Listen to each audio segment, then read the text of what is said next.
ನಮಸ್ತೆ, ಬೆಳಕು ನಕ್ಷತ್ರ ವ್ಲಾಗ್ಗೆ ಸ್ವಾಗತ. ನಾನಿವತ್ತಿನ ದಿನ ಮಟನ್ ಬಿರಿಯಾನಿ ಮಾಡೋದನ್ನು ತೋರಿಸ್ತಾ ಇದ್ದೀನಿ. ನಿಮ್ಮ ಹತ್ರ ಶೇರ್ ಮಾಡ್ತಾ ಇದ್ದೀನಿ ಅಂತಲೇ ಅನ್ಬೋದು. ಅದಕ್ಕೂ ಮುಂಚೆ ನೀವೇನಾದ್ರು ನನ್ನ ಚಾನಲ್ಗೆ ಹೊಸಬ್ರಾಗಿದ್ದರೆ ಪ್ಲೀಸ್ ಸಬ್ಸ್ಕ್ರೈಬ್ ಮಾಡಿಕೊಂಡು ವೀಡಿಯೋಸ್ನ ನೋಡಿ. ಸಬ್ಸ್ಕ್ರೈಬ್ ಆಗಿರೋರು ಸುಧಾ ವೀಡಿಯೋಸ್ನ ನೋಡಿ.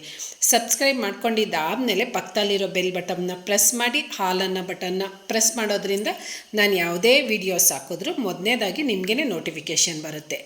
ಈಗ ಮೊದಲನೇದಾಗಿ ನಮಗೆ ಮಟನ್ ಬಿರಿಯಾನಿ ಮಾಡೋದಕ್ಕೆ ಮಟನ್ ಬೇಕು. ಹಾಗಾಗಿ 1 kg ಮಟನ್ನ ತೊಗೊಂಡಿದ್ದೀನಿ. ಮಟನ್ ಸ್ವಲ್ಪ ಎಳೆದಾಗಿದ್ದರೆ ಮಟನ್ ಬಿರಿಯಾನಿಗೆ ತುಂಬಾ ಚೆನ್ನಾಗಿರುತ್ತೆ. ನಂತರ ಈಗ 1 kg ಮಟನ್ನ ತೊಳೆದು ಇಟ್ಕೊಂಡಿದ್ದೀನಿ. ಆನಂತರ ಗ್ಯಾಸ್ ಆನ್ ಮಾಡಿಕೊಂಡು ಒಂದು ಕುಕ್ಕರ್ ಇಟ್ಕೊಂಡಿದ್ದೀನಿ. ಆ ಕುಕ್ಕರ್ಗೆ 1-2 ಸ್ಪೂನಷ್ಟು ಎಣ್ಣೆ ಹಾಕ್ಕೊಂಡಿದ್ದೀನಿ. ಆ ಎಣ್ಣೆ ಕಾದ ನಂತರ ಚಕ್ಕೆ, ಲವಂಗ, ಏಲಕ್ಕಿ ಈ ಮೂರೂ ಮಸಾಲೆ ಪದಾರ್ಥ ಹಾಕ್ಕೋತಾ ಇದ್ದೀನಿ. ನೀವು ಪಲಾವ್ ಎಲೆ ಮಸಾಲೆ ಪದಾರ್ಥ ಹಾಕ್ಕೋಬೋದು. ಪಲಾವ್ ಎಲೆ ಇದೆ, ಪಲಾವ್ ಎಲೆ ಹಾಕ್ಕೋಬೋದು. ನಂತರ ಇದು ಫ್ರೈ ಆಗಿದ ನಂತರ ನಾನಿಲ್ಲಿ ತೊಳೆದಿಟ್ಕೊಂಡಿರುವಂತಹ ಮಟನ್ನ ಹಾಕೋತಾ ಇದ್ದೀನಿ.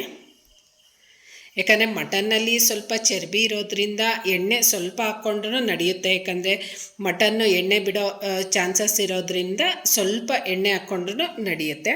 ನಂತರ ಈಗ ನಾನು ರುಚಿಗೆ ತಕ್ಕಷ್ಟು, ಅಂದರೆ ಸ್ವಲ್ಪ ಮಟನ್ನು ಉರಿಬೇಕಾದ್ರೆ ಸ್ವಲ್ಪ ಉಪ್ಪು ಹಾಕ್ಕೋತಾ ಇದ್ದೀನಿ.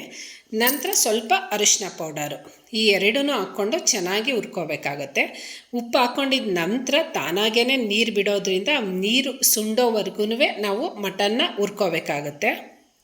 ಹೀಗೆಲ್ಲ ಚೆನ್ನಾಗಿ ಹುರ್ಕೋಬೇಕಾಗುತ್ತೆ. ಯಾಕಂದರೆ ಉಪ್ಪು ಹಾಕಿದ್ಮೇಲೆ ಮಟನ್ ನೀರು ಬಿಡುತ್ತೆ. ಹಾಗಾಗಿ ಮತ್ತು ನಾವು 1 kg ಮಟನ್ ತೊಗೊಂಡಿದ್ರೆ 1 kg ಅಕ್ಕಿ ಹಾಕ್ಕೊಂಡಾಗ ರೈಸ್ದು ಅನ್ನದ್ದು ಟೇಸ್ಟು ತುಂಬಾ ಚೆನ್ನಾಗಿರುತ್ತೆ. ನಾವು ಮಟನ್ನ ಸ್ವಲ್ಪ ತೊಗೊಂಡು ಅಕ್ಕಿ ಜಾಸ್ತಿ ಹಾಕಿದ್ರೆ ಅಷ್ಟು ಟೇಸ್ಟ್ ಇರೋದಿಲ್ಲ. ಸಮ ಪ್ರಮಾಣದಲ್ಲಿ ತೊಗೊಂಡ್ರೆ ಬಿರಿಯಾನಿ ತುಂಬಾ ಚೆನ್ನಾಗಿರುತ್ತೆ. ನಂತರ ನಾನಿಲ್ಲಿ ಮೆಂತ್ಯ ಸೊಪ್ಪು ಮತ್ತು ಪುದೀನ ಸೊಪ್ಪನ್ನ ಆ್ಯಡ್ ಮಾಡ್ಕೋತಾ ಇದ್ದೀನಿ. ಆ್ಯಡ್ ಮಾಡಿಕೊಂಡು ಅದನ್ನು ಚೆನ್ನಾಗಿ ಹುರ್ಕೋಬೇಕಾಗುತ್ತೆ. ನೀವು ಬೇಕು ಅಂತ ಅಂದ್ರೂ ಕಸ್ತೂರಿ ಮೇಥಿನೂ ಹಾಕ್ಕೋಬೋದು. ಆನಂತರ ಸ್ವಲ್ಪ ಶುಂಠಿ, ಸ್ವಲ್ಪ ಬೆಳ್ಳುಳ್ಳಿ ಹಾಕ್ಕೋಬೇಕಾಗುತ್ತೆ. ಜಜ್ಜಿ ಇಟ್ಕೊಂಡಿದ್ದೆ ಶುಂಠಿ ಬೆಳ್ಳುಳ್ಳಿ ಪೇಸ್ಟ್ನ ಹಾಕ್ಕೋತಾ ಇದ್ದೀನಿ. ಅದು ಘಮ ಸ್ಮೆಲ್ ಬರೋವರೆಗೂ ಹುರ್ಕೋಬೇಕಾಗುತ್ತೆ. ಆಲ್ರೆಡಿ ನೋಡಿ ಎಲ್ಲ ನೀರೆಲ್ಲ ಚೆನ್ನಾಗಿ ಸುಂಡಾಗಿದೆ. ಅಂದರೆ ನೀರು ಯಾವುದೇ ನೀರಿನಂಶ ಇಲ್ಲ, ಇಲ್ಲಿ ಎಲ್ಲ ಡ್ರೈ ಆಗಿದೆ ನೀರೆಲ್ಲ. ಆನಂತರ ಆ ಶುಂಠಿ ಬೆಳ್ಳುಳ್ಳಿ ಪೇಸ್ಟನ್ನು ಹುರ್ಕೊಂಡಿದ್ದ ನಂತರ ನಾನಿಲ್ಲಿ ಮಟನ್ ಮುಳುಗೋವರೆಗೂ ನೀರು ಹಾಕ್ಕೋತಾ ಇದ್ದೀನಿ. ಮೊದಲನೇದಾಗೇ ಮಟನ್ ಬಿರಿಯಾನಿ ಮಾಡ್ತಾ ಇರೋದ್ರಿಂದ ಫಸ್ಟೇ ನಾವು ಮಟನ್ನ ಕೂಗಿಸ್ಕೋಬೇಕಾಗುತ್ತೆ. ಯಾಕಂದರೆ ಚಿಕನ್ನಲ್ಲಿ ಈ ರೀತಿ ಮಾಡ್ಕೊಳ್ಳೋದಿಲ್ಲ, ಅದು ಬೇರೆ ವಿಧಾನ ಇದೆ. ಈ ಮಟನ್ನ ಫಸ್ಟ್ ಈ ಕೂಗಿಸ್ಕೊಳ್ಳೋದ್ರಿಂದ ಬಿರಿಯಾನಿ ಬೇಗ ಕ್ವಿಕ್ಕಾಗೂ ಆಗುತ್ತೆ ಮತ್ತು ಟೇಸ್ಟೂ ತುಂಬಾ ಚೆನ್ನಾಗಿರುತ್ತೆ ಮತ್ತು ಬೆಂದಿರುತ್ತೆ. ನಾನಿಲ್ಲಿ ಒಂದು 6-7 ವಿಷಿಲೇ ಕೂಗಿಸ್ಕೊತಾ ಇದ್ದೀನಿ. ಮಟನ್ ಚೆನ್ನಾಗಿ ಬೇಯಬೇಕಲ್ಲ, ಹಾಗಾಗಿ. ಮತ್ತು ಸೆಕೆಂಡ್ ಸ್ಟೆಪ್ಗೆ ನಾನು ಈರುಳ್ಳಿ, ಟೊಮೊಟೊ ಎಲ್ಲ ಕಟ್ ಮಾಡಿ ಇಟ್ಕೊಂಡಿದ್ದಾಗಿದೆ. ನಂತರ ಗ್ಯಾಸ್ ಆನ್ ಮಾಡಿಕೊಂಡು ಒಂದು ಪಾತ್ರೆ ಇಟ್ಕೊಂಡಿದ್ದೀನಿ. ಮತ್ತು ಅದಕ್ಕೆ ಇನ್ನೊಂದು 3 ಸ್ಪೂನಷ್ಟು ಎಣ್ಣೆ ಹಾಕ್ಕೊಂಡಿದ್ದೀನಿ. ಆ ಎಣ್ಣೆ ಕಾದ ನಂತರ ಒಂದು 4 ಈರುಳ್ಳಿ ಅಥವಾ 4 ಅಥವಾ 5 ಈರುಳ್ಳಿನ ಕಟ್ ಮಾಡಿ ಹಾಕ್ಕೋತಾ ಇದ್ದೀನಿ. ಆ ಈರುಳ್ಳಿ ಹಾಕ್ಕೊಂಡಿದ್ದ ನಂತರ ನಾವಿಲ್ಲಿ ಹುರ್ಕೋಬೇಕಾಗುತ್ತೆ. ಆ ಈರುಳ್ಳಿ ಎಲ್ಲ ಸ್ವಲ್ಪ ಕಲರ್ ಚೇಂಜ್ ಆಗೋವರೆಗೂ ಫ್ರೈ ಮಾಡ್ಕೊಳ್ಳಿ. ಈಗ ಈರುಳ್ಳಿ ಎಲ್ಲ ಫ್ರೈ ಮಾಡ್ಕೊಂಡಿದ್ದಾಗಿದೆ. ನಂತರ ಕಟ್ ಮಾಡಿ ಇಟ್ಕೊಂಡಿರೋ ಟೊಮೊಟೊ ಹಾಕ್ಕೋತಾ ಇದ್ದೀನಿ. ಇದನ್ನು ಅಷ್ಟೇ ಒಂದು 4-5 ಟೊಮೊಟೊನೇ ತೊಗೊಂಡಿದ್ದೀನಿ. ನಾನು ಸ್ವಲ್ಪ ಬಿರಿಯಾನಿಗೆಲ್ಲ ಟೊಮೊಟೊ ಜಾಸ್ತಿ ಹಾಕ್ತೀನಿ. ಅಂದರೆ ಟೊಮೊಟೊ ಜಾಸ್ತಿ ಹಾಕೋದ್ರಿಂದ ಟೇಸ್ಟ್ ಅಂದರೆ ಚೆನ್ನಾಗಿ ಬರುತ್ತೆ ಅನ್ನೋ ಕಾರಣಕ್ಕೆ. ಕೆಲವರು ಟೊಮೊಟೊನ ಸ್ವಲ್ಪ ಕಡಿಮೆ ಹಾಕ್ತಾರೆ. ನಾನು ಸ್ವಲ್ಪ ಚಿಕನ್ ಬಿರಿಯಾನಿಗೆ ಆಗಲಿ ಮಟನ್ ಬಿರಿಯಾನಿಗೆ ಆಗಲಿ ಟೊಮೊಟೊ ಸ್ವಲ್ಪ ಜಾಸ್ತಿ ಪ್ರಮಾಣದಲ್ಲಿ ತಗೋತೀನಿ. ನಂತರ ಟೊಮೊಟೊ ಎಲ್ಲ ಚೆನ್ನಾಗಿ ಬಾಡಿಸ್ಕೊಂಡಿದ್ದಾದಮೇಲೆ ನಾವಿಲ್ಲಿ ಮಟನ್ ಬಿರಿಯಾನಿ ಪೌಡರನ್ನ ಆ್ಯಡ್ ಮಾಡ್ಕೋತಾ ಇದ್ದೀನಿ. ನಿಮಗೆ ನೀವು ಯಾವ ಬ್ರ್ಯಾಂಡು ಯೂಸ್ ಮಾಡ್ತೀರಾ ಅದೇ ಬ್ರ್ಯಾಂಡು ಯೂಸ್ ಮಾಡ್ಕೊಳ್ಳಿ. ಇಲ್ಲ ಅಂತ ಅಂದರೆ ಮನೆಯಲ್ಲಿ ಮಾಡ್ಕೊಂಡಿರುವಂತಹ ಬಿರಿಯಾನಿ ಪೌಡರ್ನೂ ಹಾಕ್ಕೋಬೋದು ನೀವು. ಈಗ ನೋಡಿ ಗ್ರೇವಿ ರೆಡಿಯಾಗಿದೆ. ಈಗೆಲ್ಲ ಆಲ್ಮೋಸ್ಟು ಸ್ವಲ್ಪ ಲೈಟಾಗಿ ಫ್ರೈ ಮಾಡಿಕೊಂಡ್ರೆ ಸಾಕು.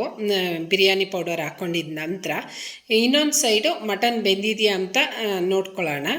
ವಿಜಿಲೆಲ್ಲ ಸ್ವಲ್ಪ ಆರಿದ ಮೇಲೆ ನಾವು ಲಿಡ್ ಓಪನ್ ಮಾಡ್ಕೋಬೇಕಾಗುತ್ತೆ. ಈಗ ನೋಡಿ ಆಲ್ಮೋಸ್ಟ್ ಒಂದು ಪೀಸ್ ತೊಗೊಂಡು ನೋಡಿದಾಗ ಬೆಂದಿದೆಯಾ ಏನು ಅಂತ ನೋಡ್ಕೋಬೇಕು. ಅಕಸ್ಮಾತ್ ಬೆಂದಿಲ್ಲ ಅಂತ ಅಂದರೆ ಮತ್ತೆ ಇನ್ನೊಂದೆರಡು ವಿಜಿಲು ಹಾಕ್ಕೊಂಡ್ರೂ ನಡೆಯುತ್ತೆ. ಈಗ ಆಲ್ಮೋಸ್ಟ್ ಎಲ್ಲ ಬೆಂದಾಗಿದೆ. ಈಗ ನಾನೀಗ ಇದನ್ನು ಬರೀ ಮಟನ್ ಮಾತ್ರ ತೆಗ್ದು ಆ ಗ್ರೇವಿ ಜೊತೆ ಹಾಕ್ಕೊಂಡು ಹುರ್ಕೋಬೇಕಾಗುತ್ತೆ. ಈ ರಸ ಹಾಕ್ತಾ ಇಲ್ಲ ನಾನು, ಅಂದರೆ ಆ ನೀರನ್ನು ಮಟನ್ ಬೇಯಿಸಿದ್ವಲ್ಲ ನೀರು ಹಾಕ್ತಾ ಇಲ್ಲ ನಾನು, ಬರೀ ಮಟನ್ ಮಾತ್ರ ಆ್ಯಡ್ ಮಾಡ್ಕೋತೀನಿ. ಯಾಕಂದರೆ ಸ್ವಲ್ಪ ಖಾರದಲ್ಲಿ ಅಂದರೆ ಬಿರಿಯಾನಿ ಪೌಡರ್ ಹಾಕಿದ್ವಲ್ಲ ಆ ಮಸಾಲೆನಲ್ಲಿ ಸ್ವಲ್ಪ ಫ್ರೈ ಆದರೆ ಸ್ವಲ್ಪ ಖಾರ ಎಲ್ಲ ಹಿಡಿಯುತ್ತೆ ಅನ್ನೋ ಕಾರಣಕ್ಕೆ. ಈಗೆಲ್ಲ ಮಟನ್ನೂ ಆ ನೀರನ್ನ ಸೋಸಿ ಹಾಕೋತಾ ಇದ್ದೀನಿ. ಈಗ ನೋಡಿ ಎಲ್ಲ ಚೆನ್ನಾಗಿ ಬೆಂದಿದೆ ಅಂತಲೇ ಅನ್ಬೋದು. ಈ ರೀತಿ ಚೆನ್ನಾಗಿ ಬೇಯಿಸ್ಕೊಳ್ಳೋದ್ರಿಂದ ಟೇಸ್ಟೂ ಚೆನ್ನಾಗಿರುತ್ತೆ ಮತ್ತು ತಿನ್ನೋಕ್ಕೂ ತುಂಬಾ ಚೆನ್ನಾಗಿರುತ್ತೆ. ಮತ್ತು ಟೊಮೊಟೊ ಈರುಳ್ಳಿ ಮಾತ್ರ, ಯಾಕಂದರೆ ನಾನು ಮಟನ್ ಬೇಯಿಸ್ಬೇಕಾದ್ರೆ ಎಲ್ಲ ಮಸಾಲೆ ಪದಾರ್ಥ ಮಟನ್ನಲ್ಲೇ ಹಾಕ್ಬಿಟ್ಟು ನಾನು ಕೂಗಿಸ್ಕೊಂಡಿದ್ದೆ. ನಾನಿಲ್ಲಿ ಚಕ್ಕೆ ಅಂದರೆ ಟೊಮೊಟೊ ಈರುಳ್ಳಿ ಮತ್ತು ಬಿರಿಯಾನಿ ಪೌಡರ್ ಇಷ್ಟು ಮಾತ್ರ ಹಾಕ್ಕೊಂಡಿದ್ದೀನಿ. ನಿಮಗೆ ಮಸಾಲೆ ಏನಾದರೂ ಇನ್ನೂ ಬೇಕು ಅಂತ ಅಂದರೆ ಬೇಕಾದ್ರೆ ಇದಕ್ಕೂ ನೀವು ಇನ್ನೊಂದ್ಸಲಿ ಚಕ್ಕೆ ಲವಂಗ ಎಲ್ಲ ಆ್ಯಡ್ ಮಾಡ್ಕೋಬೋದು. ಆನಂತರ ಎಲ್ಲ ಚೆನ್ನಾಗಿ ಹುರ್ಕೊಂಡಿದ್ದಾಗಿದೆ. ನಂತರ ಇಲ್ಲಿ ನಾನು 1 ಕಪ್ಪಷ್ಟು ಅಕ್ಕಿ ತೊಗೊಂಡಿದ್ದೀನಿ.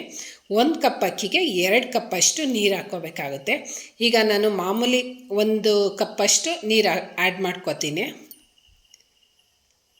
ಈಗೆಲ್ಲ ಸ್ವಲ್ಪ ಆ ಮಸಾಲೆ ಎಲ್ಲ ಮಿಕ್ಸ್ ಆಗೋವರೆಗೂ ಮಿಕ್ಸ್ ಮಾಡ್ಕೋಬೇಕಾಗುತ್ತೆ ಅಕ್ಕಿ ಜೊತೆ. ನಂತರ ಈಗ ಅದೇ ಕಪ್ಪಲ್ಲಿ ಅಳತೆನಲ್ಲೇ 1 ಕಪ್ಪಷ್ಟು ನೀರು ಹಾಕೋತಾ ಇದ್ದೀನಿ. ಇನ್ನೊಂದು ಕಪ್ಪಷ್ಟು ನಾನು ಬೇಯಿಸಿಟ್ಕೊಂಡಿದ್ನಲ್ಲ ಮಟನ್ನ, ಆ ನೀರಿದೆ, ಆ ನೀರನ್ನ ಆ್ಯಡ್ ಮಾಡ್ಕೋತಾ ಇದ್ದೀನಿ. ಯಾಕಂದರೆ ಆ ನೀರಿನಲ್ಲೇ ಅಂದರೆ ಏನಂತಾರೆ ರುಚಿಯೆಲ್ಲ ಆ ನೀರಿನಲ್ಲೇ ಇರೋದು ಅಂತ ಅನ್ಬೋದು. ಆ ನೀರನ್ನ ಚೆಲ್ಬಿಟ್ರೆ ಅಷ್ಟು ಬಿರಿಯಾನಿ ಚೆನ್ನಾಗಿರೋದಿಲ್ಲ. ಆ ಮಾಮೂಲಿ ನೀರು ಬದಲು ಈ ನೀರನ್ನ ಹಾಕ್ಕೊಂಡ್ರೆ ತುಂಬಾ ಚೆನ್ನಾಗಿರುತ್ತೆ. ನಂತರ ಈಗ ಕೊತ್ತಂಬರಿ ಸೊಪ್ಪು ಆ್ಯಡ್ ಮಾಡಿಕೊಂಡು ಇನ್ನೊಂದು ಸಲ ಎಲ್ಲ ನೀಟಾಗಿ ಮಿಕ್ಸ್ ಮಾಡಿಕೊಂಡು ಕುದಿಯೋದಕ್ಕೆ ಬಿಡ್ತೀನಿ. ಈಗ ಒಂದು ಪ್ಲೇಟು ಕ್ಲೋಸ್ ಮಾಡಿಬಿಟ್ಟು ಕುದಿಯೋದಕ್ಕೆ ಬಿಡೋಣ. ಈಗ ನೋಡಿ ಎಲ್ಲ ಚೆನ್ನಾಗಿ ಕುದೀತಾ ಇದೆ. ಈ ಕುದಿಯೋ ಟೈಮಲ್ಲಿ ನಾವು ಪ್ಲೇಟ್ನ ತೆಗೆದು ಬಿಡಬೇಕು. ಯಾಕಂದರೆ ಇಲ್ಲ ಅಂತ ಅಂದರೆ ಎಲ್ಲ ಒಂದಕ್ಕೊಂದು ಒಂದು ಸ್ವಲ್ಪ ಅಂದರೆ ಮೆತ್ತೆ ಥರ ಆಗಿಬಿಡುತ್ತೆ ಅನ್ನ. ಅಂದರೆ ಸ್ವಲ್ಪ ಲೈಟಾಗಿ ಉಡುಡಿಯಾಗಿರಬೇಕಲ್ಲ ಬಿರಿಯಾನಿ, ಹಾಗಾಗಿ ಪ್ಲೇಟ್ ತೆಗೆದುಬಿಟ್ರೆ ಉಡುಡಿಯಾಗಿ ಬೇಯುತ್ತೆ ಅನ್ನೋ ಕಾರಣಕ್ಕೆ. ಈಗ ಸ್ವಲ್ಪ ಉಪ್ಪು ಹಾಕ್ಕೊಳ್ಳೋದ ಬೇಡವ ಅಂತ ಒಂಚೂರು ಟೇಸ್ಟ್ ಮಾಡಿಬಿಟ್ಟು ಉಪ್ಪು ಬೇಕು ಅಂತ ಅಂದರೆ ಇನ್ನೊಂದು ಸ್ವಲ್ಪ ಉಪ್ಪು ಆ್ಯಡ್ ಮಾಡ್ಕೊಳ್ಳಿ. ಇಲ್ಲ ಅಂತ ಅಂದರೆ ಬೇಡ. ಯಾಕಂದರೆ ಆಲ್ರೆಡಿ ನಾವು ಮಟನ್ ಹುರಿಬೇಕಾದ್ರೂ ಉಪ್ಪು ಹಾಕ್ಕೊಂಡಿದ್ದೀವಿ. ನಂತರ ಬಿರಿಯಾನಿ ಪೌಡರಲ್ಲೂ ಉಪ್ಪು ಇರೋದ್ರಿಂದ ಈಗ ಮತ್ತೆ ಹಾಕಿದ್ರೆ ಉಪ್ಪು ಜಾಸ್ತಿ ಆಗಿಬಿಡುತ್ತೆ. ಟೇಸ್ಟ್ ನೋಡಿಕೊಂಡು ನಾವು ಉಪ್ಪು ಆ್ಯಡ್ ಮಾಡ್ಕೋಬೇಕಾಗುತ್ತೆ. ಈಗೆಲ್ಲ ಇನ್ನೊಂದು ಸಲ ಮಿಕ್ಸ್ ಮಾಡಿಕೊಂಡು ಈಗ ಪಂಗದಕ್ಕೆ ಬಿಡಬೇಕಾಗುತ್ತೆ. ಫುಲ್ಲು ಉರಿನ ಕಡಿಮೆ ಮಾಡಿಬಿಟ್ಟು ಮೇಲ್ಗಡೆ ಒಂದು ಪ್ಲೇಟ್ ಮುಚ್ಚಿಬಿಟ್ಟು ಅದ್ರ ಮೇಲ್ಗಡೆ ಯಾವುದಾದ್ರೂ ಒಂದು ಭಾರವಾಗಿರೋ ವಸ್ತುನ ಇಟ್ಕೊಂಡ್ರೆ ಪಂಗದಕ್ಕೆ ರೆಡಿಯಾಗುತ್ತೆ ಅಂತಲೇ ಅನ್ಬೋದು. ಈಗ ನೋಡಿ ಆಲ್ಮೋಸ್ಟ್ ಎಲ್ಲ ಚೆನ್ನಾಗಿ ಪಂಗ ಆಗಿದೆ, ಅಂದರೆ ಚೆನ್ನಾಗಿ ಬಿರಿಯಾನಿ ಆಗಿದೆ. ಈಗ ಮಟನ್ ಬಿರಿಯಾನಿ ರೆಡಿ ಆಯಿತು ಅಂತಲೇ ಅನ್ಬೋದು. ಈಗೆಲ್ಲ ಇನ್ನೊಂದು ಸಲ ನೀಟಾಗಿ ಮಿಕ್ಸ್ ಮಾಡಿಕೊಂಡು ಈಗ ಸರ್ವಿಂಗ್ ಪ್ಲೇಟ್ಗೆ ಸರ್ವ್ ಮಾಡಿಕೊಂಡ್ರೆ ಮಟನ್ ಬಿರಿಯಾನಿ ತುಂಬಾ ಚೆನ್ನಾಗಾಗಿತ್ತು. ಒಟ್ಟಿನಲ್ಲಿ ಟೇಸ್ಟು ಅಷ್ಟೇ ತುಂಬಾ ಚೆನ್ನಾಗಿತ್ತು. ಅಂದರೆ ಚಿಕನ್ ಬಿರಿಯಾನಿನೇ ಬೇರೆ ಥರ ಟೇಸ್ಟ್ ಇರುತ್ತೆ, ಇನ್ನು ಮಟನ್ ಬಿರಿಯಾನಿನೇ ಬೇರೆ ಥರ ಟೇಸ್ಟ್ ಇರುತ್ತೆ. ನೀವು ಮನೆಯಲ್ಲಿ ಟ್ರೈ ಮಾಡ್ತೀರಾ ಅಲ್ವಾ? ಟ್ರೈ ಮಾಡಿಬಿಟ್ಟು ಹೇಗಿತ್ತು ಅಂತ ಒಂದು ಚಿಕ್ಕದಾಗಿ ಒಂದು ಕಮೆಂಟ್ ಬಾಕ್ಸಲ್ಲಿ ಕಮೆಂಟ್ ಮಾಡಿ. ಮತ್ತು ನೀವೇನಾದರೂ ಈ ರೆಸಿಪಿ ಏನಾದರೂ ಇಷ್ಟ ಆದರೆ ಫ್ರೆಂಡ್ ಆ್ಯಂಡ್ ಫ್ಯಾಮಿಲಿಗೂ ಶೇರ್ ಮಾಡಿ. ಮತ್ತು ನೀವೇನಾದರೂ ನನ್ನ ಚಾನಲ್ಗೆ ಹೊಸಬ್ರಾಗಿದ್ದರೆ ಪ್ಲೀಸ್ ಸಬ್ಸ್ಕ್ರೈಬ್ ಮಾಡಿಕೊಂಡು ವೀಡಿಯೋಸ್ನ ನೋಡಿ. ಸಬ್ಸ್ಕ್ರೈಬ್ ಆಗಿರೋರು ಸುಧಾ ವೀಡಿಯೋಸ್ನ ನೋಡಿ. ಅಲ್ಲೇ ಪಕ್ಕದಲ್ಲಿರೋ ಬೆಲ್ ಬಟನ್ನ ಪ್ರೆಸ್ ಮಾಡಿ, ಹಾಲನ್ನು ಬಟನ್ನ ಪ್ರೆಸ್ ಮಾಡೋದ್ರಿಂದ ನಾನು ಯಾವುದೇ ವೀಡಿಯೋಸ್ ಹಾಕಿದ್ರೂ ನಿಮಗೆ ಮೊದಲನೇದಾಗಿ ನೋಟಿಫಿಕೇಷನ್ ಬರುತ್ತೆ. ನೋಡಿ ಮಟನ್ ಎಲ್ಲ ಚೆನ್ನಾಗಿ ಬೆಂದಿದೆ. ಕೈ ಹಿಂಗೆ ತಗೊಂಡ ತಕ್ಷಣ ಕೈಗೆ ಬರ್ತಾ ಇದೆ, ಬಾಯಿಗೆ ಹಾಕಿದ್ರಂತೂ ಕರಗೆ ಹೋಗುತ್ತೆ ಅಂತ ಅನ್ಬೋದು. ಆ ರೀತಿ ತುಂಬಾ ಟೇಸ್ಟ್ ಚೆನ್ನಾಗಿತ್ತು. Thank you.